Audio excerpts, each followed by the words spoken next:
Pan de vida del cielo.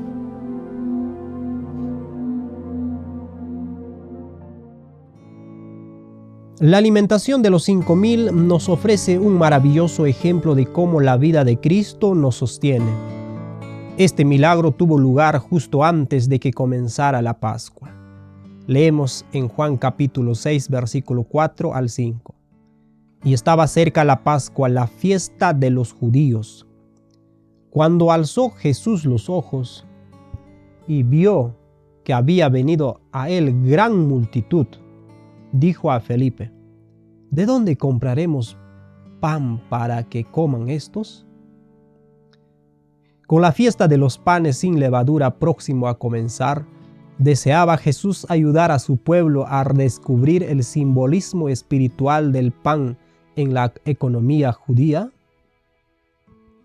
Él toma 5 panes y 2 peces y los multiplica en un banquete para alimentar a 5000 hombres, más las mujeres y los niños.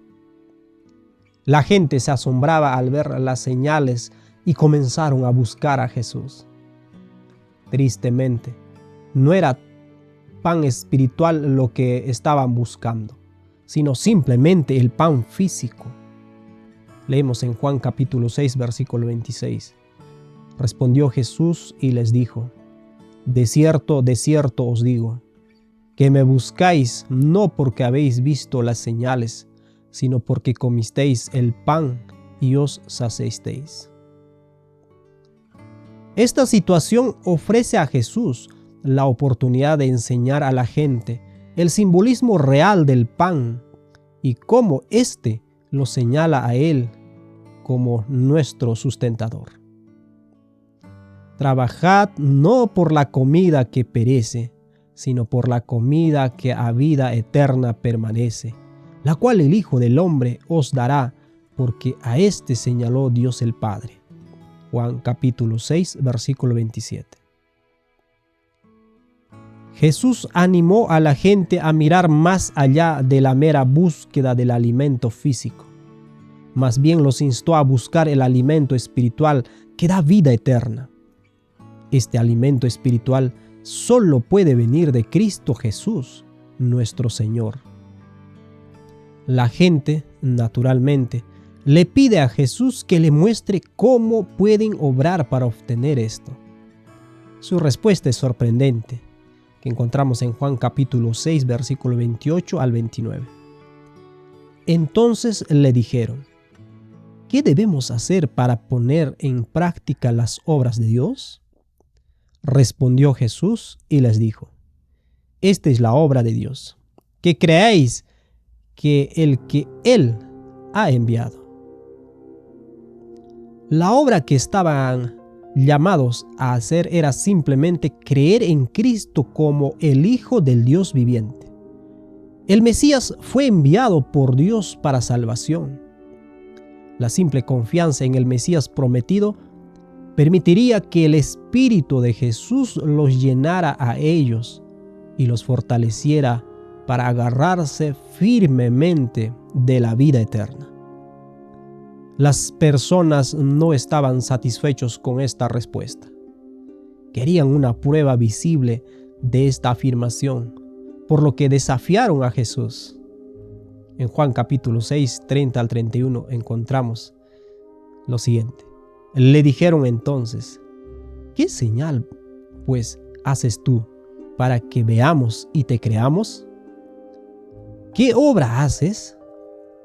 Nuestros padres comieron el maná en el desierto, como está escrito: pan del cielo les dio a comer.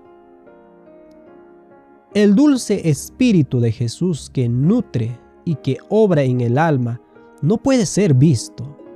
Entra en el corazón de una persona que tiene fe en la palabra de Dios en relación con el Mesías. La gente pidió una señal visible y luego se refirieron al ejemplo del maná que vino del cielo en el desierto. Una vez más Jesús les señala la realidad espiritual detrás del milagro del maná. Juan capítulo 6, versículo 32 al 33. Y Jesús les dijo: de cierto os digo, No os dio Moisés el pan del cielo, mas mi Padre os da el verdadero pan del cielo, porque el pan de Dios es aquel que descendió del cielo y da vida al mundo.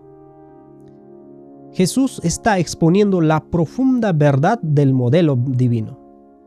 El verdadero pan invisible que bajaba se expresaba a través del maná visible. Si hubieran discernido el símbolo que les habría señalado a Cristo, si hubiesen dado cuenta de que la única razón por la que este maná caía en el desierto era porque Cristo estaba dando su poder vivificante para proporcionarles vida. Jesús repite esta lección cuidadosamente a través del resto del capítulo 6. Observa cuidadosamente estas palabras que encontramos a partir del versículo 48 al 51. Yo soy el pan de vida. Vuestros padres comieron el maná en el desierto y aún así murieron.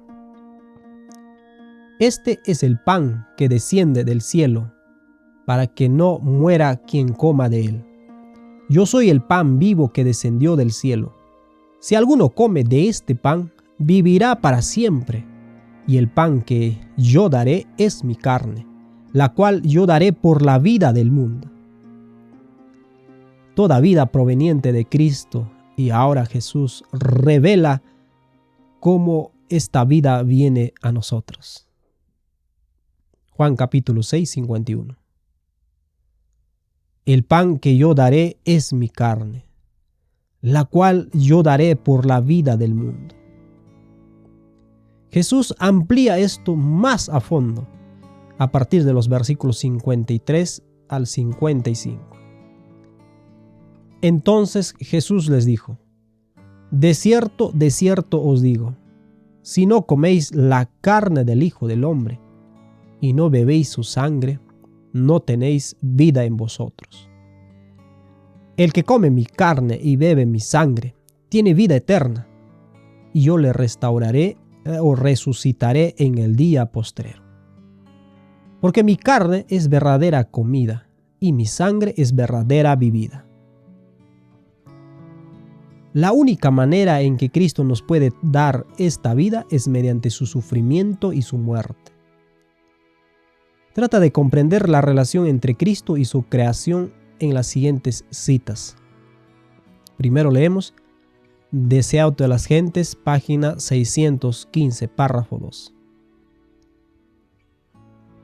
Nuestro Salvador dijo: si no comeréis la carne del Hijo del Hombre y beberéis su sangre, no tendréis vida en vosotros. Porque mi carne es verdadera comida y mi sangre es verdadera bebida. Cita Juan 6, a partir del versículo 53 al 55. Continúa. Esto es verdad acerca de nuestra naturaleza física.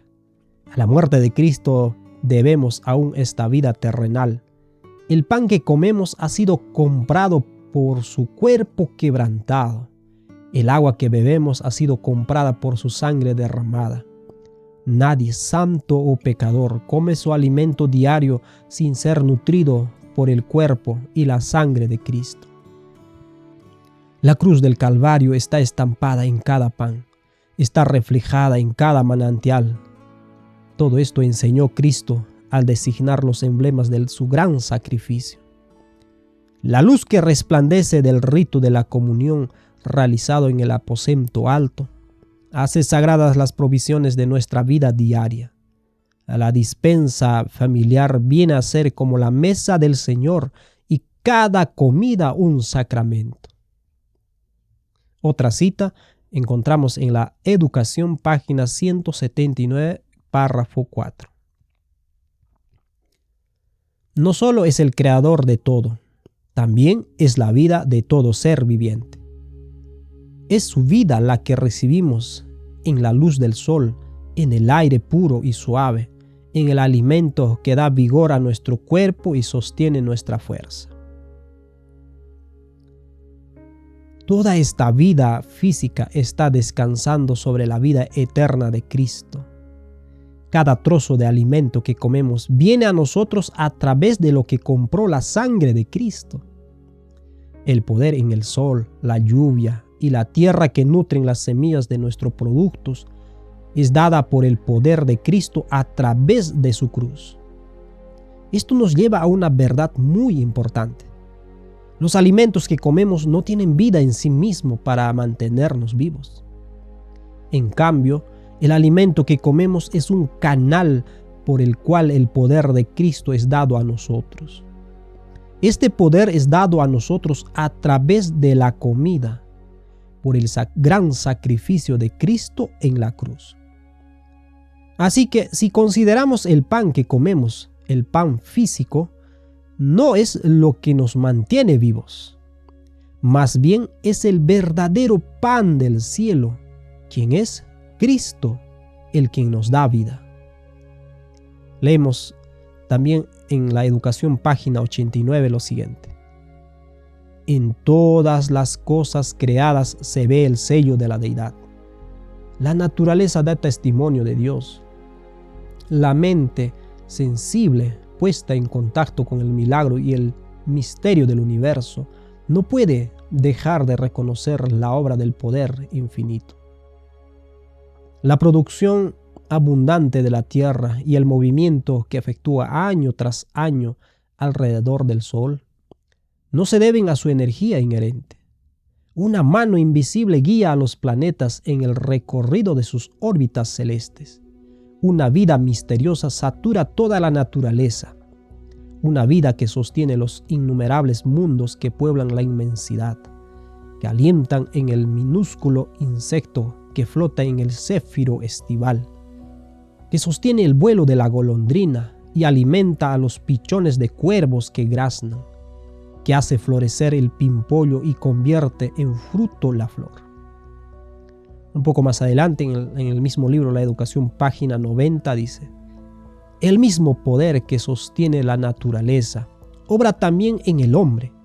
Las mismas grandes leyes que guían igualmente a la estrella y al átomo rigen la vida humana. Las leyes que gobiernan la acción del corazón para regular la salida de la corriente de vida al cuerpo son las leyes de la poderosa inteligencia que tiene jurisdicción sobre el alma. De esa inteligencia procede toda la vida. Únicamente en la armonía con Dios se puede hallar la verdadera esfera de acción de la vida. Hagamos una aclaración. Cristo no es el pan. Tampoco está en el pan. El pan es un canal para que su vida sea dada a nosotros. Cristo es la fuente y el pan es el canal. Estas son dos cosas separadas y distintas, y sin embargo, una es recibida a través de la otra. El espíritu de profecía hace una distinción muy clara en la siguiente cita, que encontramos en Testimonios para la Iglesia, tomo 8, página 275. La obra de Dios en la naturaleza no es Dios mismo en la naturaleza. Las cosas de la naturaleza son una expresión del carácter de Dios. Por ellas podemos comprender su amor, su poder y su gloria. Pero no hemos de considerar a la naturaleza como Dios. La habilidad artística de los seres humanos produce obras muy hermosas, cosas que deleitan el ojo, y estas cosas nos dan cierta idea del que las diseñó, pero la cosa hecha no es el hombre. No es la obra, sino el artífice el que debe ser tenido por digno de honra. De igual manera, aunque la naturaleza es una expresión del pensamiento de Dios, ella no es lo que debe ser ensalzado, sino el Dios de la naturaleza. Las personas a las que Jesús les estaba hablando solo vieron el pan físico y no lograban ver el poder de Cristo dado a través del pan. Con este conocimiento, cada comida hará que nuestros corazones estén llenos de amor hacia Cristo por su gran amor al darnos su vida a través de los productos de alimentación de los que podemos participar. Si no reconocemos este hecho, entonces la comida terrenal que comemos no será capaz de mantenernos vivos por siempre. Esto demuestra claramente que la comida no tiene poder para dar vida, solo puede ser un vehículo o canal para dar vida. La lección que Jesús dio en la alimentación de los 5,000 fue para ayudar a preparar las mentes de Israel a medida que participaban de la fiesta de los panes sin levadura. Cada trozo de pan en la economía judía enseñaba esta lección esencial de la vida que se encuentra solamente en Cristo. Esta verdad añade significado a las ofrendas de pan y bebida que se ofrecían durante los sacrificios diarios, así como en los sábados, las lunas nuevas y fiestas solemnes. Subrayamos el punto de que cada alimento que los hombres reciben al respirar y cada trozo de comida que comen es un canal para recibir la vida de Cristo. Es el poder de Cristo el que se recibe a través de estos elementos. Este ha sido el caso desde el principio del mundo.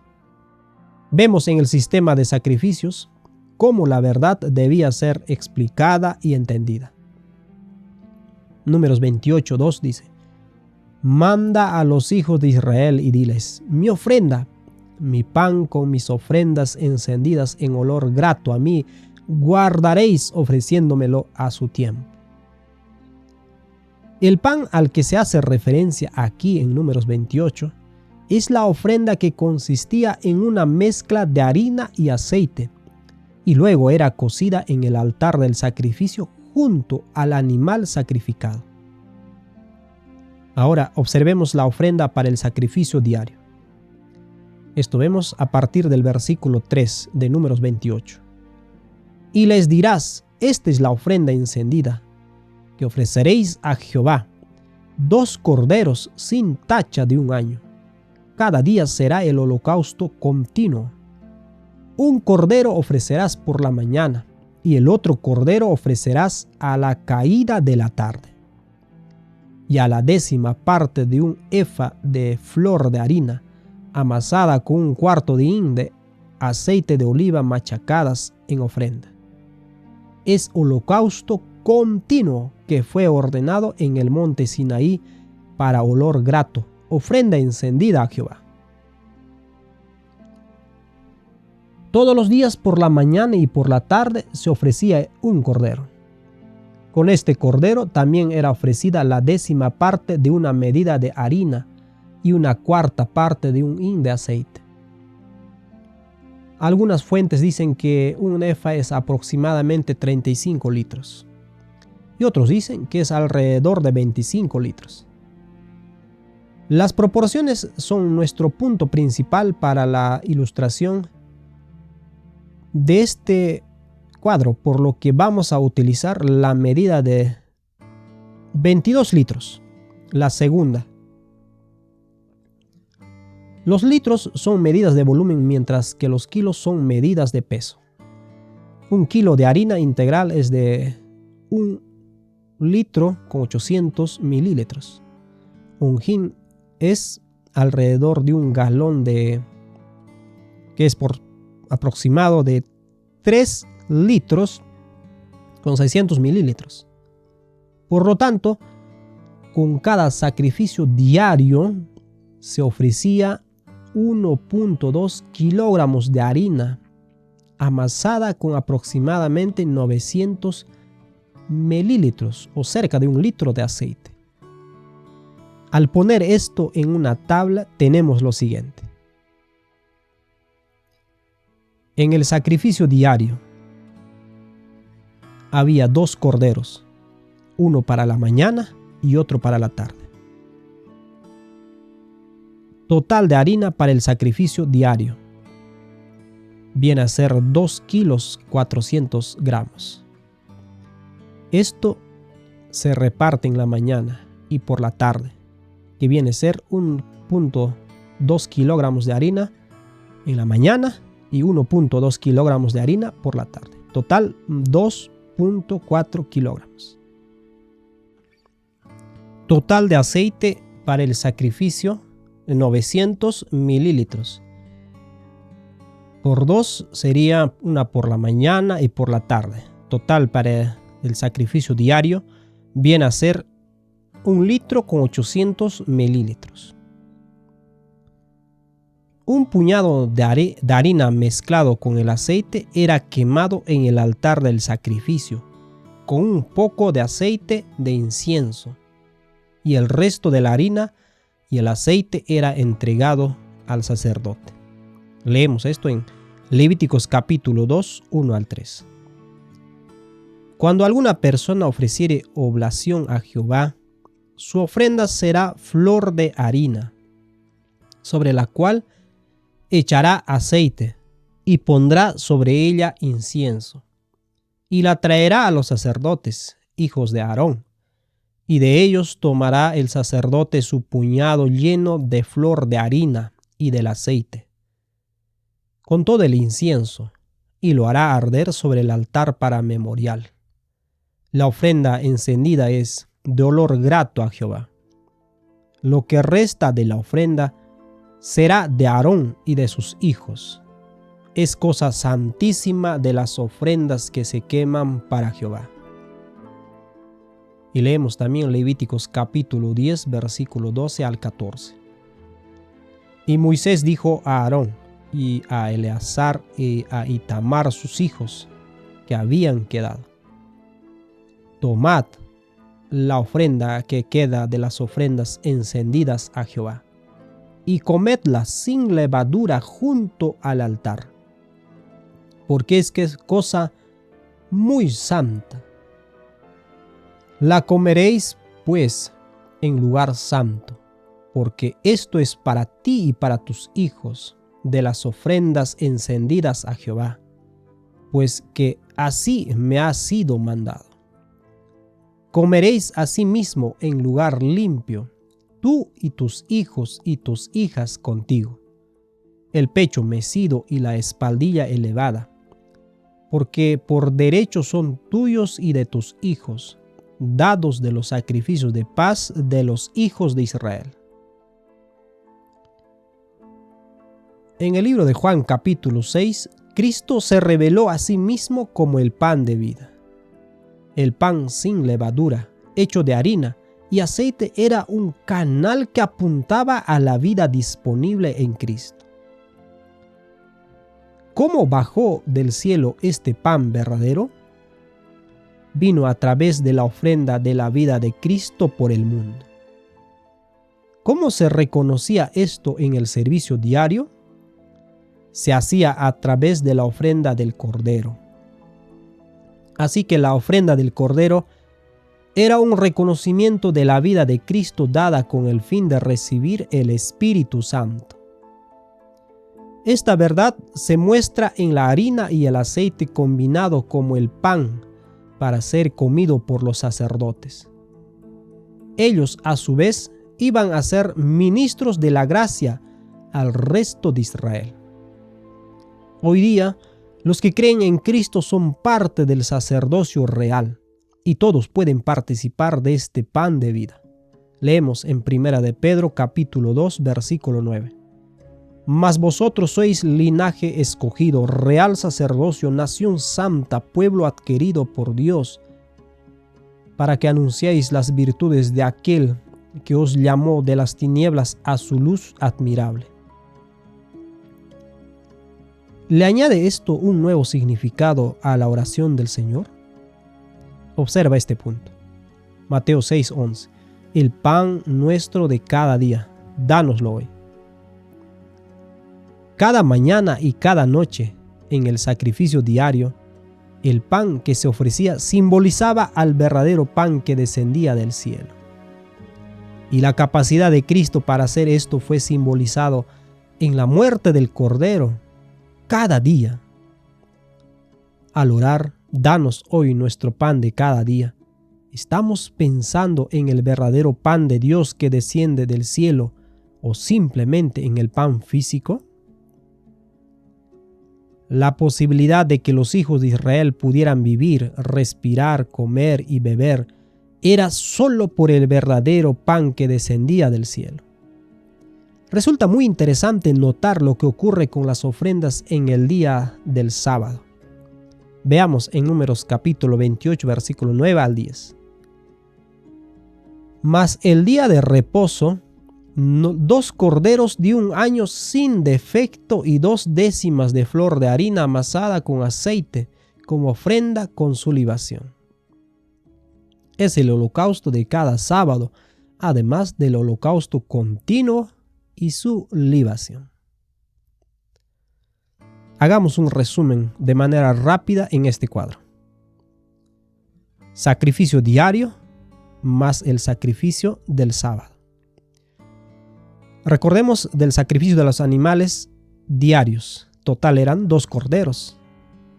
Pero en el sábado, además de los 2 corderos, había 2 corderos de sacrificio. En total sería 4 corderos. En total de harinas en el sacrificio diario había 2.4 kilogramos. Pero en el sábado era el doble, que viene a ser total 4 kilos con 800 gramos.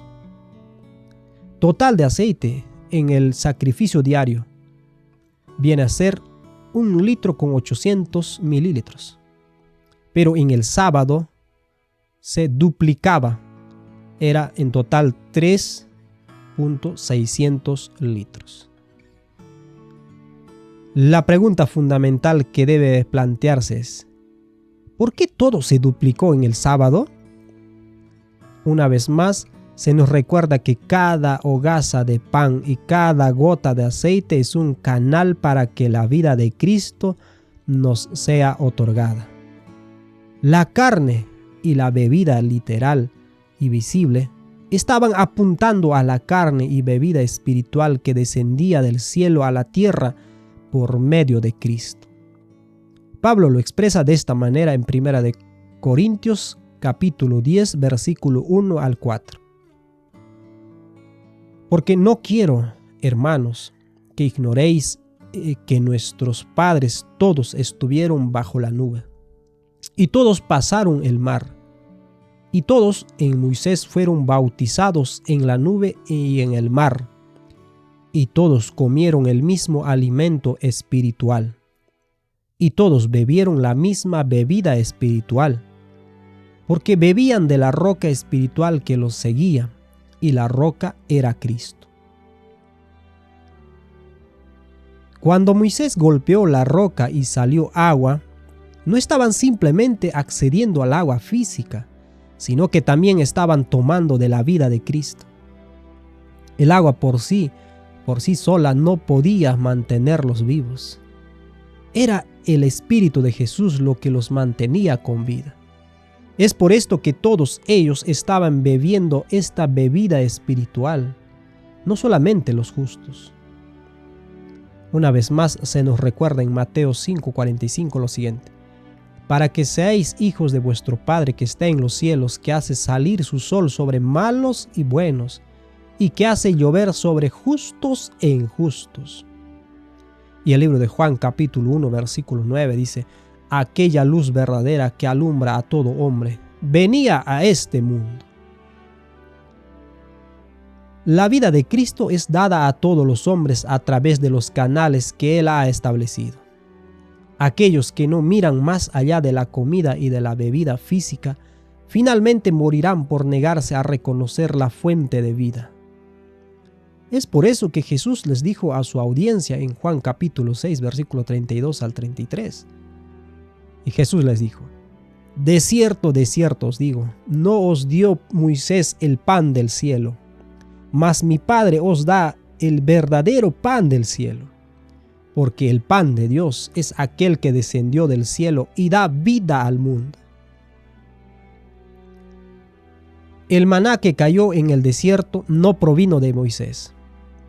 Tampoco era el maná en sí lo que los mantenía con vida. Era la vida de Cristo a través del maná lo que los mantenía vivos. Este es el verdadero pan que desciende del cielo. Todo Israel estaba comiendo y bebiendo de la carne y bebida espiritual pero casi todos ellos murieron en el desierto porque no fueron capaces de ver más allá de la comida y el agua física. Con estas ideas en mente, volvamos a la cuestión de la harina adicional, el aceite y los sacrificios en el sábado. La Biblia nos dice que Dios santificó el sábado. Él lo hizo santo. A.T. Jones lo expresa explícitamente cuando dice en su boletín de la Conferencia General de 1893, en el Sermón 20. Ahora, otro punto. ¿Cuál es el agente directamente implicado en la creación? La congregación responde: Cristo. ¿Quién fue el que reposó? Respuesta: Cristo. ¿Quién participó del refrigerio? La congregación responde: Cristo. ¿Quién bendijo? La congregación responde: Cristo. ¿La presencia de quién lo hizo santo? La congregación dice: la de Cristo. ¿La presencia de quién está en el día? La congregación dice: la de Cristo. Por lo tanto, aquel que no resulta santificado por la presencia de Jesucristo, aquel que no es hecho santo, bendecido, y que no recibe el reposo de la presencia de Jesucristo, no puede guardar el sábado. Observad que solo es posible guardar el sábado cuando Cristo está en el hombre, ya que el sábado trae consigo, lo lleva incorporado, la presencia de Cristo. Notemos ahora este punto fundamental que A.T. Jones dice allí mismo en el boletín de la Conferencia General de 1893, Sermón 20. ¿Tenía el hombre en este momento, en el Edén, tal como Dios lo había creado, todo el conocimiento acerca de Dios que jamás pudiera alcanzar? La congregación dice: no. Entonces, al llegar cada sábado, estos le traerían consigo conocimiento y presencias adicionales de Dios. Pero, ¿de quién se trata? La congregación dice: de Cristo. Por lo tanto, el hombre disfrutaría de conocimiento y presencia de Cristo adicionales. Si hubieran permanecido fiel, habrían crecido incesantemente en el conocimiento de Dios en su propia experiencia, creciendo más y más en el conocimiento de todo lo relativo a la naturaleza de Dios. Así que el sábado nos trae proporciones adicionales de la presencia de Cristo. ¿Es esto lo que refleja en la diferencia entre las ofrendas diarias y las ofrendas del sábado? Hay una doble porción en las ofrendas a la harina y el aceite. ¿Acaso no nos dice esto que al ser mayor la cantidad de la ofrenda hay un mayor don del Espíritu que se nos ofrece a nosotros en este día? Aquí está la promesa que encontramos en Isaías 58, 13 al 14.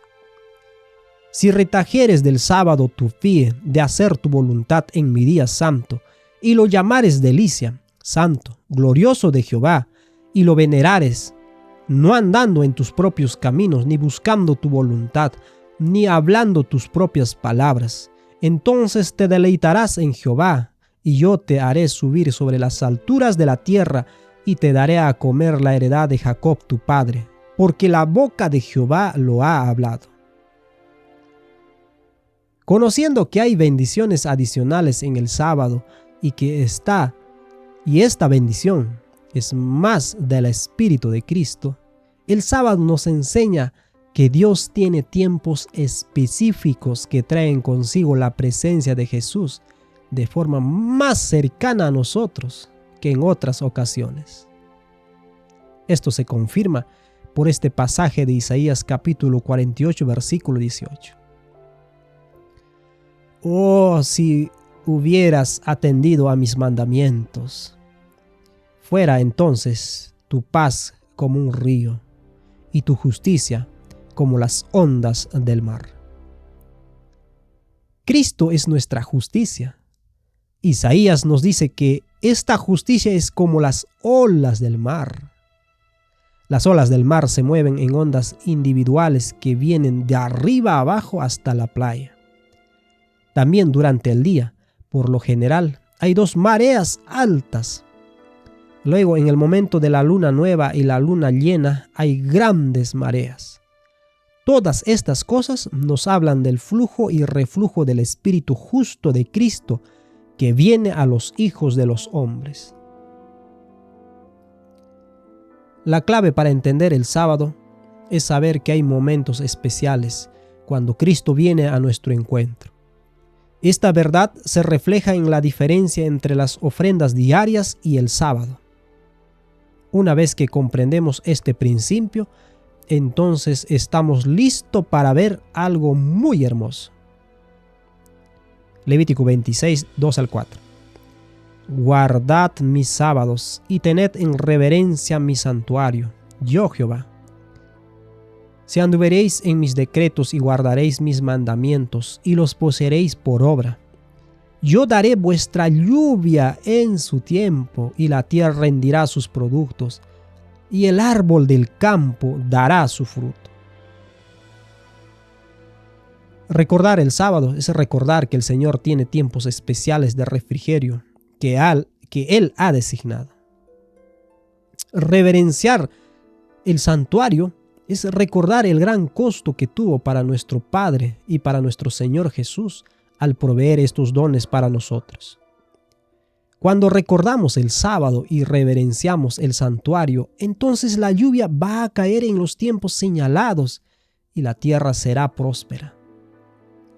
Nosotros recordamos que la lluvia y la comida son canales para que la vida de Cristo nos pueda ser otorgada. Mientras mayor sea la dádiva, más evidencia tenemos de que la vida de Cristo nos es dada a través de estos canales. Cuando derramamos nuestros corazones en agradecimiento por estos dones, entonces estamos en condiciones de recibir más de ellos. Cuando alabamos al Señor en el día de sábado por la doble porción de su Espíritu, entonces esta lluvia no caerá a nuestro alrededor, sino que caerá sobre nosotros y creceremos en la gracia. Lo sepan o no, cada persona en la tierra se está beneficiando de la ofrenda diaria de Cristo. Como señalamos anteriormente, Dios hace caer la lluvia sobre justos e injustos. Todos reciben de la provisión diaria, pero solo aquellos que responden al llamado de Dios a través de su ley recibirán las bendiciones adicionales que se encuentran en el día del sábado y en otras fechas específicas. Lo maravilloso de esta verdad del sábado es que el río fluye fuera del santuario, que se hace cada vez más profundo a medida que el río avanza. Esta ilustración encontramos en el libro de Ezequiel capítulo 47, 1 al 4. Leemos. Me hizo volver luego a la entrada de la casa. He aquí aguas que salían de debajo del umbral de la casa hacia el oriente, porque la fachada de la casa estaba al oriente y las aguas descendían de debajo hacia el lado derecho de la casa al sur del altar. Y me sacó por el camino de la puerta del norte y me hizo dar la vuelta por el camino exterior, fuera de la puerta, al camino de la que mira al oriente, y vi que las aguas salían del lado derecho. Y salió el varón hacia el oriente, llevando un cordel en su mano, y midió 1000 codos, y me hizo pasar por las aguas hasta los tobillos. Midió otros 1000, y me hizo pasar por las aguas hasta las rodillas. Midió luego otros 1000, y me hizo pasar por las aguas hasta los lomos. Vemos que a medida que el agua salía del templo, se hacía más profunda. La clave para saber por dónde fluye este río para llegar a ser más profundo se encuentra en el capítulo anterior de Ezequiel 46. Leeremos a partir del versículo 3. Asimismo adorará el pueblo de la tierra delante de Jehová a la entrada de la puerta, en los sábados y en las lunas nuevas. El holocausto que el príncipe ofrecerá a Jehová en el sábado será 6 corderos sin defecto y un carnero sin tacha, y por ofrenda una efa con cada carnero, y con cada cordero una ofrenda conforme a sus posibilidades, y un hin de aceite con el efa. Mas el día de la luna nueva, un becerro sin tacha de la vacada, 6 corderos y un carnero deberán ser sin defecto. Y hará ofrenda de una efa con el becerro y una efa con cada carnero, pero con los corderos conforme a sus posibilidades, y un hin de aceite por cada efa. Y cuando el príncipe entrare, entrará por el camino del portal de la puerta, y por el mismo camino saldrá. Versículo 11. Y en las fiestas y en las asambleas solemnes será la ofrenda una efa con cada becerro, y un efa con cada carnero, y con los corderos conforme a sus posibilidades, y un hin de aceite con cada efa. La cantidad de ofrendas aumentan a medida que avanza de diaria a sábados, de sábado a luna nueva, y de luna nueva a las fiestas. Las ofrendas que aparecen en Ezequiel capítulo 46 son ligeramente diferentes a las que aparecen en los libros de Moisés. Vamos a utilizar la secuencia de Moisés aquí. No hemos incluido la libación, pero sigue la misma secuencia. Sacrificio diario era total 2 corderos. Los sábados, 4 corderos. Pero en la luna nueva, según que nos dice en Números capítulo 28, versículo 11 al 14, 2 becerros más un carnero, 7 corderos, más el sacrificio diario, un macho cabrío para la expiación. En la Pascua, en Éxodo 12:21, es el cordero pascual. En panes sin levadura durante 7 días, Números 28, 17 al 25, 7 por luna nueva. En total serían 14 bueyes, 7 carneros, 49 corderos más 14 para el sacrificio diario, más 2 sábados, 7 machos cabríos. Fiesta de las semanas: 2 becerros, un carnero, 7 corderos, además del sacrificio diario de 2 corderos, más un macho cabrío para la expiación. Fiesta de las trompetas, que encontramos en Números capítulo 29, 1 al 6.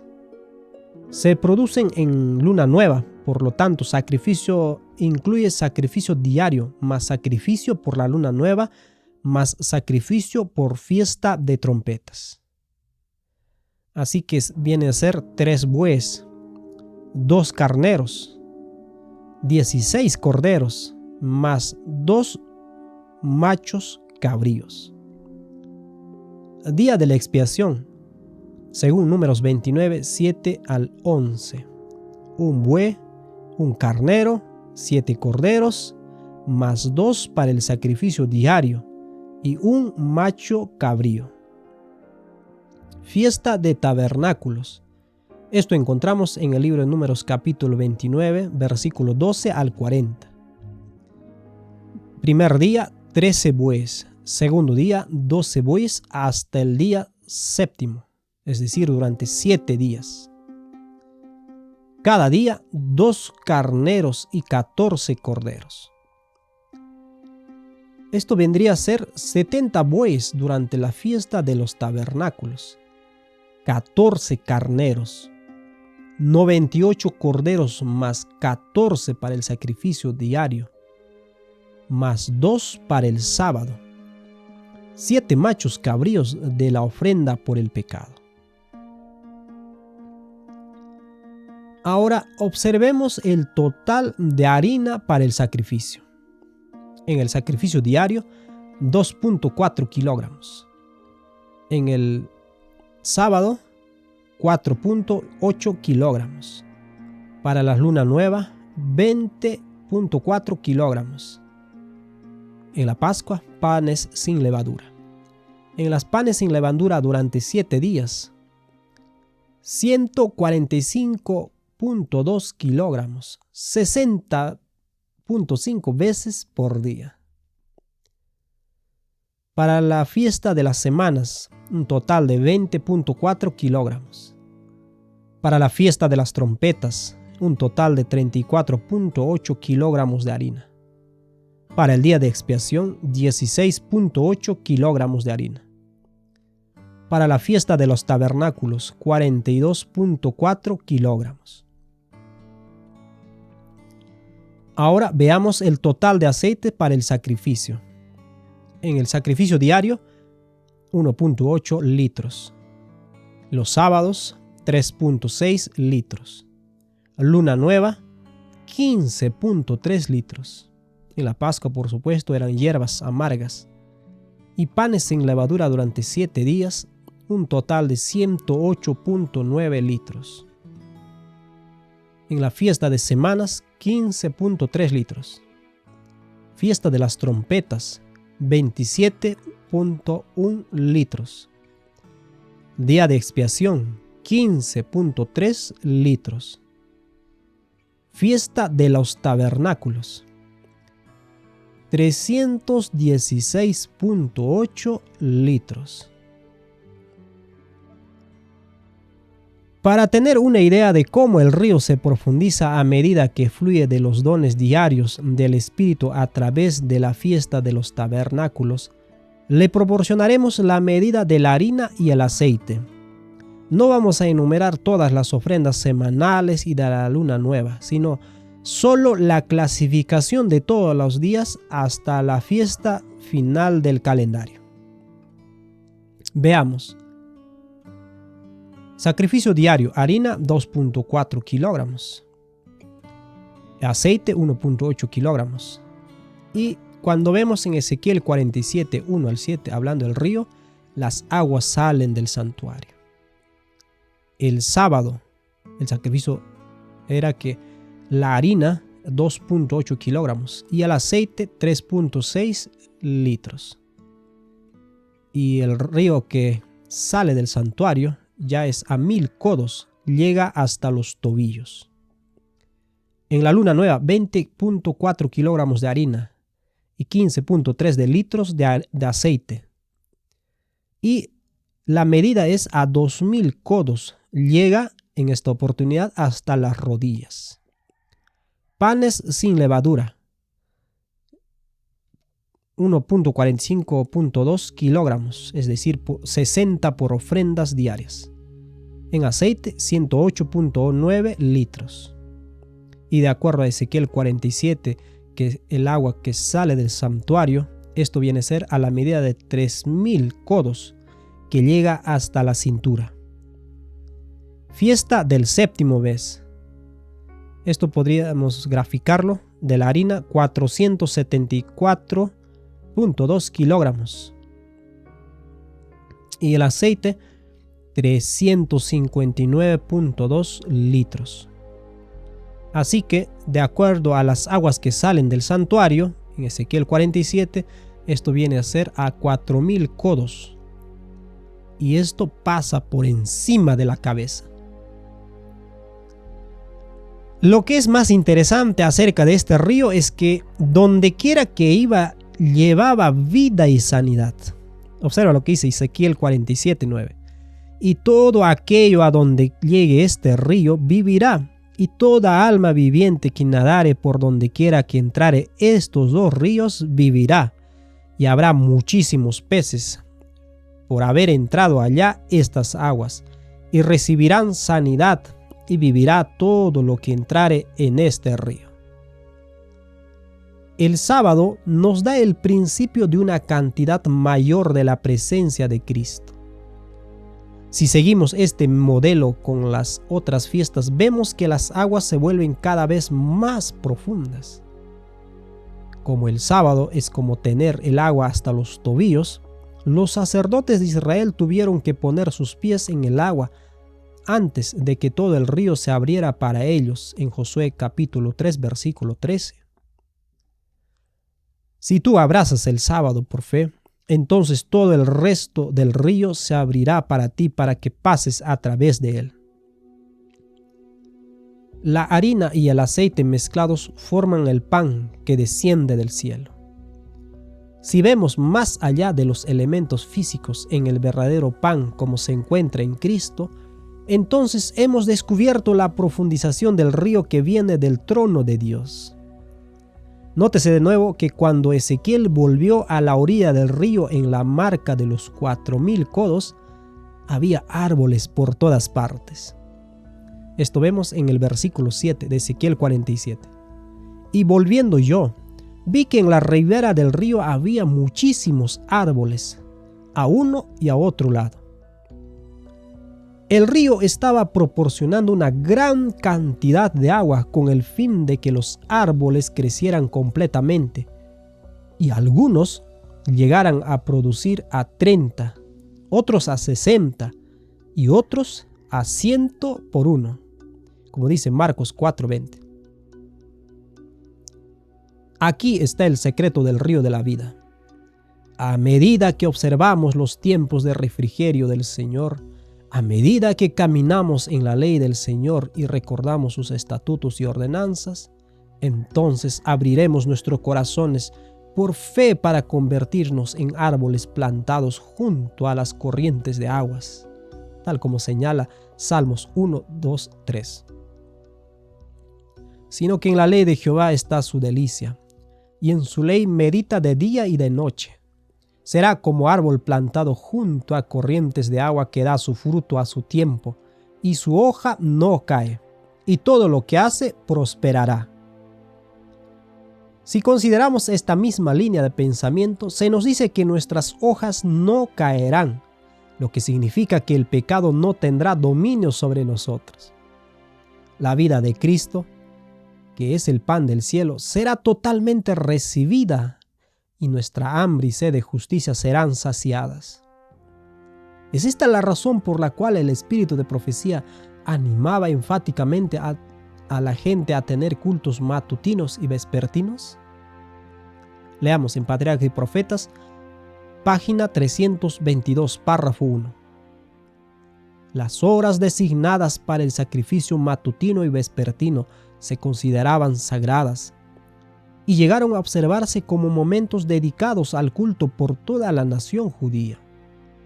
Y cuando en tiempos posteriores los judíos fueron dispersados como cautivos en distintos países, aún entonces en la hora señalada dirigían sus rostros hacia Jerusalén y elevaban sus oraciones al Dios de Israel. En esta costumbre, los cristianos tienen un ejemplo para la oración matutina y vespertina. Si bien Dios condena la mera ejecución de ceremonias que carezcan del espíritu de culto, mira con gran satisfacción a los que le aman y se postran de mañana y tarde para pedir el perdón de los pecados cometidos y la bendición que necesitan. Si hay pan vivo que nos llega mañana y tarde, ¿acaso no será sabio hacer una pausa y recoger de este pan para nuestras almas? Vemos cómo el espíritu de profecía conecta el sacrificio matutino y vespertino de Israel con el culto matutino y vespertino para nosotros. El hecho de que hay un momento especial para el culto todos los días sugiere enfáticamente que el pan vivo todavía está bajando mañana y tarde como se hizo en el mismo principio de la adoración del verdadero Dios en la tierra. Si nos reunimos cada mañana y noche, también nos reunimos cada sábado para una doble bendición. Entonces, ¿por qué no continuar 3000 codos más en la fuente de reposo y recibir suficiente agua para evitar que el alma se seque y que el pecado se manifieste en la vida? se nos da esta advertencia en Ezequiel 47:11. Sus pantanos y sus lagunas no se sanearán, quedarán para salinas. Lagunas y pantanos son lugares que una vez recibieron el agua que fluye, pero ya no están en la corriente del río. Hay quienes han recibido la luz del Padre y del Hijo y sin embargo se han negado a avanzar en la luz del clamor de medianoche. Los tales experimentarán los pantanos y lagunas destinados a las aguas saladas, donde ya nada puede crecer. Entra en la corriente de la vida y recibe el pan de vida a través de los tiempos señalados de nuestro Padre y serás bendecido. Todos los sacrificios y ofrendas de la ley mosaica apuntaban hacia el don del Espíritu disponible a través del sacrificio de Cristo. Estos sacrificios no solo apuntaban hacia el futuro, sino que apuntaban hacia el río de la vida que también fluía a través de los tiempos de refrigerio de nuestro Padre y de nuestro Señor Jesucristo. ¿Acaso deseas recibir agua que te llegue solo a los tobillos? ¿No preferirías tener abundante agua que pase por encima de la cabeza y te permita ser un árbol al lado del río de agua? ¿Cómo ocurre esto? Medita día y noche en la ley de Dios, que te dará los tiempos de refrigerio señalados. Luego, en estos tiempos vas a recibir la sabiduría y el discernimiento en cuanto a cómo leer la Biblia y aplicarla a tu vida. Hay muchos hoy en día que no enseñan que la cruz de Cristo está cercana a ellos. Al insistir en que el sistema de sacrificios de los judíos se refirió solo a los sufrimientos de Cristo, 1500 años en el futuro desde Moisés. Entonces, la conclusión lógica a la que podemos llegar es que hoy la cruz de Cristo quedó a 2000 años en el pasado. Su presente abnegación e inmenso sufrimiento en llevar su cruz hoy es minimizado e incluso ignorado. Esto es precisamente lo que Satanás desea. Nota lo que A.T. Jones dice acerca de esto. Esto encontramos en su libro o en el Boletín General de la Conferencia General del año 1895, página 477, párrafo 7, 8, allí. Leamos. El gran problema con los judíos desde el principio hasta el fin estaba en tener al Señor tan lejos que incluso las cosas que Dios había dado para mostrar su perfecta cercanía fueron tomadas y utilizadas como señal de su lejanía. Los sacrificios, las ofrendas, el tabernáculo, el templo, sus servicios, todas esas cosas fueron utilizados por los maestros judíos y la gran masa de la población, de tal manera que todo lo que estos servicios significaban para ellos era que apuntaban a Cristo muy lejos en algún lugar. Ellos entendían que estas cosas simbolizaban al Mesías, pero era un Mesías lejano. Y ellos tenían que lograr ser buenos a fin de atraerlos a ellos. Y estas cosas fueron vistas como teniendo virtud en sí mismas y como teniendo la capacidad de brindar justificación. No estoy seguro de si los adventistas del séptimo día han ido más allá de la idea de esas cosas allá en el pasado que mostraban a Cristo como lejano. No estoy diciendo ahora que los adventistas del séptimo día creen que Cristo está ahora lejos a la distancia, pero me temo que no han salido de la idea cuando miran al santuario y sus servicios, los sacrificios y ofrendas como destinados a enseñarles de Cristo en la distancia, lejos de allí en algún parte. Así que se dice que estas cosas apuntaban a Cristo. Todo esto apuntaba a Cristo, esta es la verdad, pero era Cristo cercano y no lejano. Dios pretendía que todas estas cosas apuntaran a Cristo viviendo en sus corazones, no a 1800 años en el futuro, no tan lejos como el cielo que se encuentra de la tierra, sino que apuntando a Cristo en su experiencia de vida diaria. Cuando logramos comprender esa idea y luego estudiamos el santuario, los sacrificios, las ofrendas, en pocas palabras, el Evangelio como está expresado en el libro de Levíticos, entonces veremos que todo ello mostraba a Cristo como el viviente y presente Salvador para ellos día a día, y veremos también que Él es eso mismo para nosotros hoy. Hay un Evangelio, hay una experiencia cristiana para nosotros hoy en Levítico, en Deuteronomio, en Génesis, Éxodo y en toda la Biblia. Pero cuando leemos los pasajes y decimos que estos sacrificios y ofrendas apuntaban a Cristo lejos de los judíos y viniendo en algún momento en el futuro, y esperamos que los judíos miraran a través de estos servicios lejanamente a Cristo, viendo en algún momento, cuando leemos esas escrituras y las miramos de esta manera, entonces estamos leyendo esas escrituras precisamente como lo hicieron los judíos y nos encontramos parados precisamente en el mismo lugar en donde ellos se encontraban en ese momento de las escrituras. Eso nunca debe ser. No debemos fijar en el santuario con sus muebles y la parafernalia así como Dios lo colocó, con la presencia de Dios en ella, y pensar que significaba que debían aprender por medio de ello que Dios habitaba solo en el santuario celestial. Cuando lo miramos de esta manera, entonces estamos listos para pensar que eso es lo más cerca que Él puede estar de nosotros, porque eso es lo más cerca que hemos permitido que Él estuviese de ellos.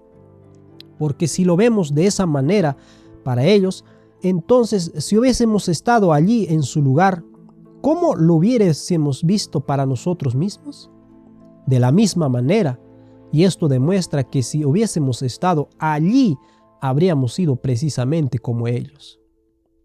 La tendencia es, incluso con nosotros, el leer acerca del santuario, sus servicios, y Dios morando en el santuario, y leer el texto, me harán un santuario para que yo habite entre ellos, y decir, sí, Dios moraba entre ellos en el santuario, y eso apuntaba hacia el santuario que está en los cielos, y el tiempo está cerca en el que Dios morará con su pueblo una vez más, porque Él dice de la nueva tierra, he aquí el tabernáculo de Dios con los hombres, y Dios habitará con ellos y será su Dios, y ellos serán su pueblo.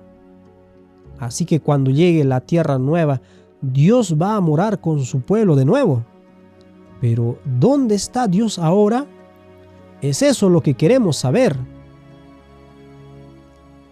¿Qué me puede importar a mí que Él va a vivir con su pueblo en la tierra nueva? ¿Qué importa todo eso si Él no habita conmigo ahora?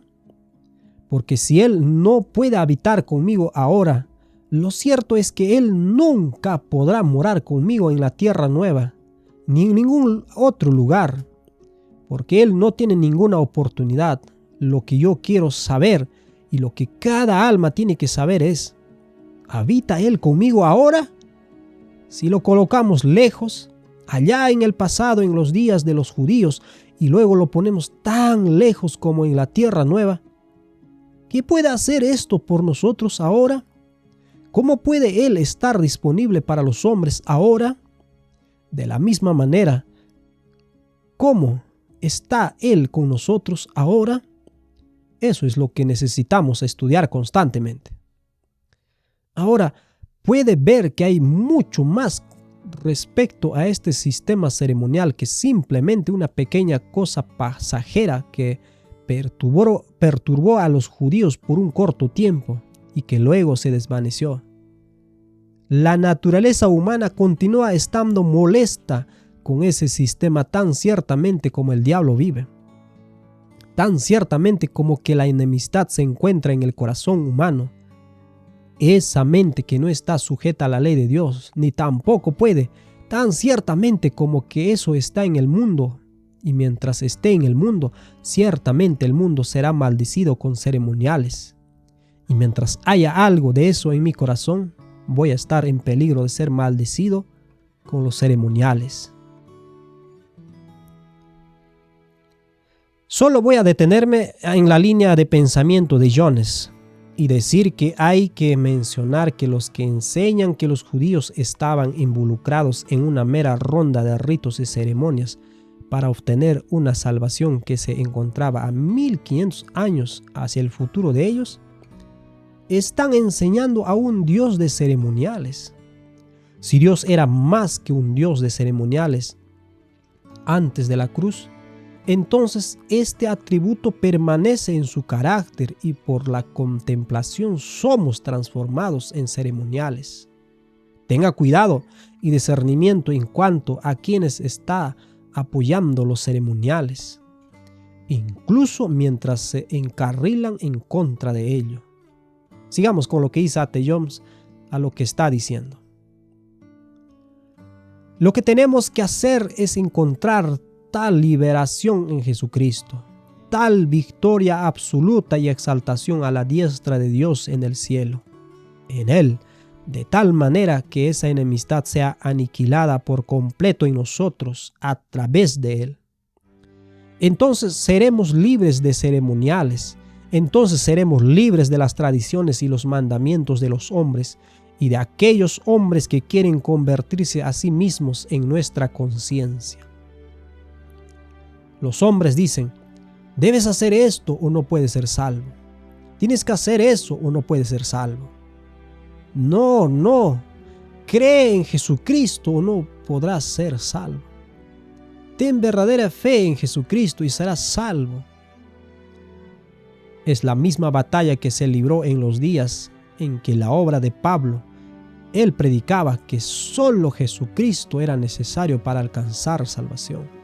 Pero algunos fariseos que creían le siguieron alrededor diciendo, oh, sí, es suficiente creer en Jesucristo, pero hay algo más. Tienen que ser circuncidados y guardar la ley de Moisés o no pueden ser salvos. Esa disputa se extendió durante años y en contra de todo esto, Pablo luchó hasta el final. Él no comprometería ni un pelo en cuanto a este punto.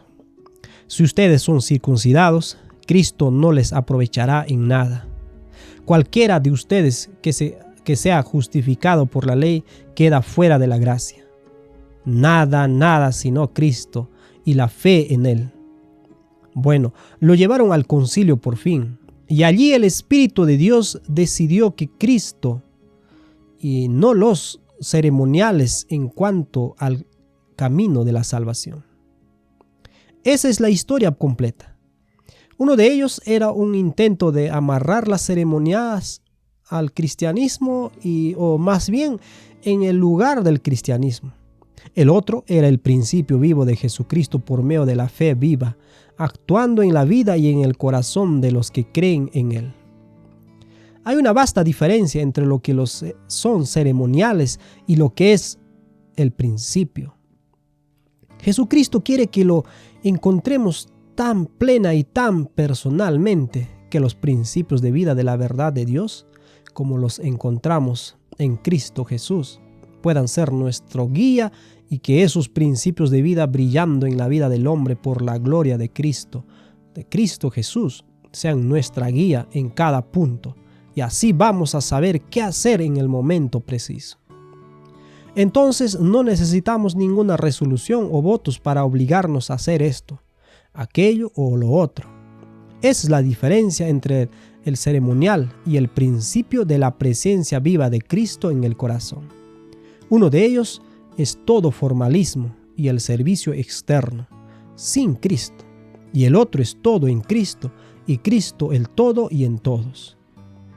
Veamos de nuevo las cosas que los judíos estaban haciendo en aquellos tiempos en los servicios del templo, los sacrificios y las ofrendas, de manera que usted pueda ver esto un poco más a fondo.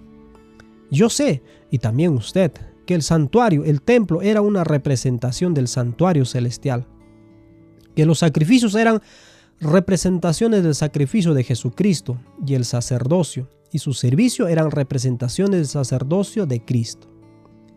En todas estas cosas Dios les enseñaría a ellos y a nosotros también de sí mismo, tal cual está revelado en Cristo. Primero hubo un santuario y luego el templo fue construido en el lugar del santuario. Allí estaba el templo sobre el monte de Sión, en Jerusalén. Y con esto, Dios les enseñó que más allá...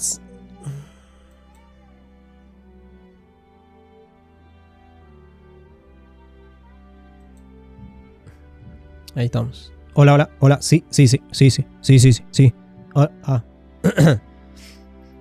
Sigamos.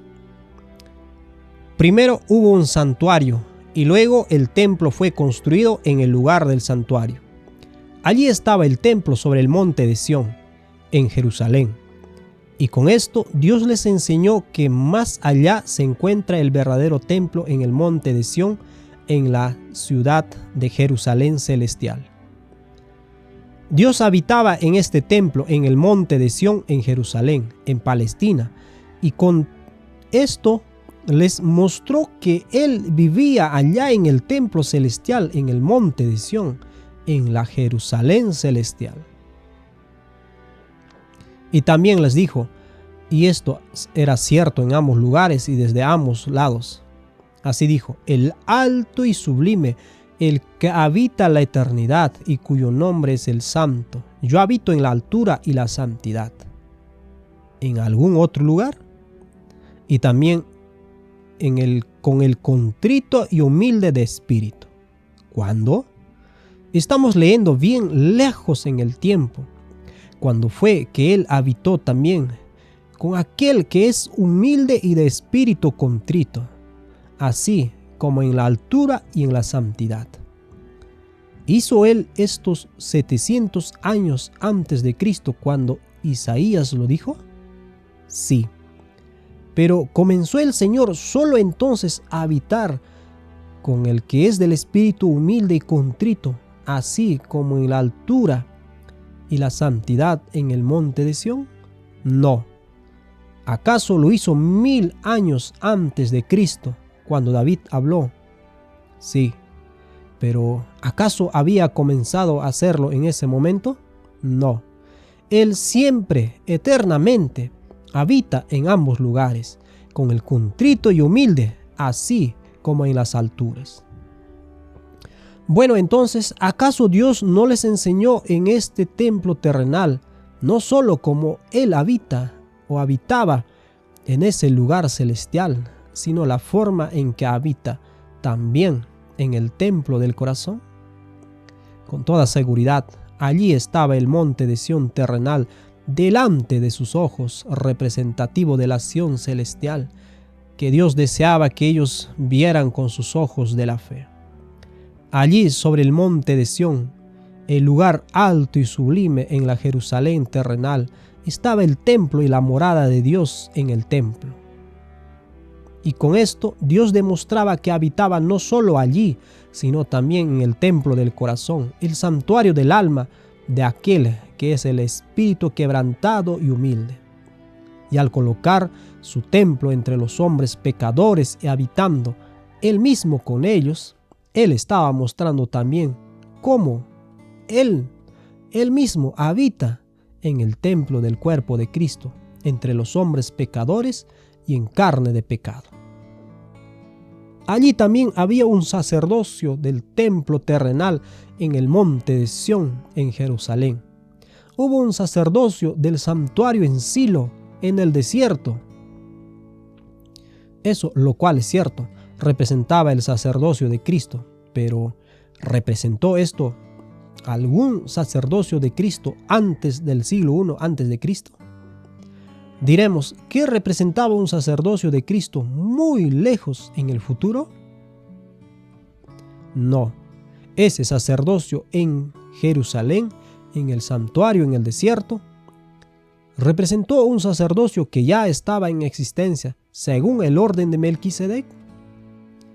¿Has de ser sacerdote para siempre según el orden de Melquisedec? No, tú eres sacerdote para siempre según el orden de Melquisedec. ¿Acaso no fue Melquisedec sacerdote en los días de Abraham?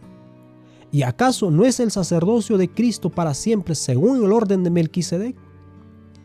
¿No ve pues que todo este sistema de los servicios dados a Israel era para enseñarles la presencia del Cristo en ese momento y en ese lugar para la salvación presente? Para la salvación presente de sus almas y no para la salvación de sus almas 1800 años o 2000 años o 4000 años en el futuro. Ciertamente que es así. Mis amigos, espero y oro que puedas discernir este precioso río de vida que ha sido trazada en el plan de vida que desciende del cielo y se revela en las ofrendas de harina y aceite. Esta harina amasada con el aceite señalaba al verdadero pan de Dios que estaba presente para ellos en ese mismo momento y en ese lugar para salvación. De la misma manera podemos acercarnos cada día, cada sábado, cada luna nueva y cada fiesta con un conocimiento más profundo del río de vida y del don del Espíritu. El sello es de hecho el canal para el sello de Dios. Una vez que entramos en el principio del sábado, aceptamos que Dios envía su Espíritu en tiempos especiales. A medida que velamos y oramos para que nuestro Padre nos llame en sus tiempos señalados, entonces vamos a recibir mucho más pan, el pan de vida, que la proporción diaria dada a todos los hombres. Si estás dispuesto a venir a Dios cada mañana y confías en que el pan de vida entra realmente en el culto de la mañana, como se expresa en la ofrenda del sacrificio de la mañana, entonces ¿qué bendición recibirás en esta fe? Lo mismo ocurre de nuevo con el sacrificio de la tarde. ¿Qué sentido de anticipación esto crea a medida que llegamos por fe para recibir el pan de vida que ha descendido del cielo? ¿Crees que hay una doble porción que viene cada sábado como se expresa en el Evangelio del Antiguo Testamento? ¿Crees que la luna nueva está ofreciendo una bendición 8 veces mayor que la cantidad diaria del pan del cielo? ¿Cuán lejos en este río de la vida estás dispuesto a viajar? ¿Tienes hambre y sed de la justicia de Cristo? Apodérate de los tiempos de refrigerio de Dios y abre tu corazón con fe hasta el verdadero pan que desciende del cielo y no serás decepcionado. Leemos una vez más el Evangelio de Juan capítulo 6 versículo 52 en adelante. Los judíos por tanto contendían entre sí diciendo: ¿cómo puede éste darnos a comer su carne? Entonces Jesús les dijo: de cierto os digo, si no coméis la carne del Hijo del Hombre y no bebéis su sangre, no tenéis vida en vosotros. El que come mi carne y bebe mi sangre tiene vida eterna, y yo le resucitaré en el día postrero. Porque mi carne es verdadera comida y mi sangre es verdadera bebida. El que come mi carne y bebe mi sangre permanece en mí y yo en él. Como el Padre que vive me ha enviado y yo vivo por el Padre, así mismo el que me come, él también vivirá por mí. Este es el pan que ha bajado del cielo, no como vuestros padres que comieron el maná y son muertos. El que come de este pan vivirá para siempre. Estas cosas dijo en la sinagoga, enseñando en Capernaum. Y muchos de sus discípulos al oírlo dijeron: dura es esta palabra, ¿quién la puede oír? Y sabiendo Jesús en sí mismo que sus discípulos murmuraban de esto, les dijo: ¿esto os escandaliza? ¿Qué? Y si vieres al Hijo del Hombre subir a donde estaba antes, el Espíritu es el que da vida, la carne para nada aprovecha. Las palabras que yo os he hablado son espíritu y son vida. Sin embargo, hay algunos de vosotros que no creen, porque Jesús sabía desde el principio quiénes eran los que no creían y quién le había de entregar. También hoy es así. La gran mayoría no cree en este precioso río de vida. Algunos se encuentran listos ahora para dañar la reputación de sus hermanos, para que otros no vengan a la luz de esta verdad. De hecho, el material que acabamos de compartir es duro para muchos. ¿Esto os escandaliza también? Continuamos en Juan capítulo 6 a partir del versículo 65. Y dijo: por eso os he dicho que ninguno puede venir a mí si no le fuere dado del Padre. A partir de entonces muchos de sus discípulos volvieron atrás y ya no andaban con él. Entonces Jesús dijo a los 12: ¿queréis vosotros iros también? Fue a través de la enseñanza de los principios del pan de vida que muchos se apartaron de Jesús y no lo siguieron más. Sin embargo, tenemos consuelo en las palabras de los discípulos. Esto encontramos en Juan capítulo 6, versículos 68 y 69. Entonces Simón Pedro le respondió: Señor, ¿a quién iremos? Tú tienes palabras de vida eterna, y nosotros hemos creído y conocemos que tú eres el Cristo, el Hijo del Dios viviente. Que este sea nuestro testimonio para que podamos orar con alegría. Danos hoy nuestro pan de cada día y confiar en que se multiplicará en la misma forma en que Jesús multiplicó los panes y los peces y alimentó a los 5,000 justo antes del derramamiento del Espíritu durante la fiesta de los panes sin levadura.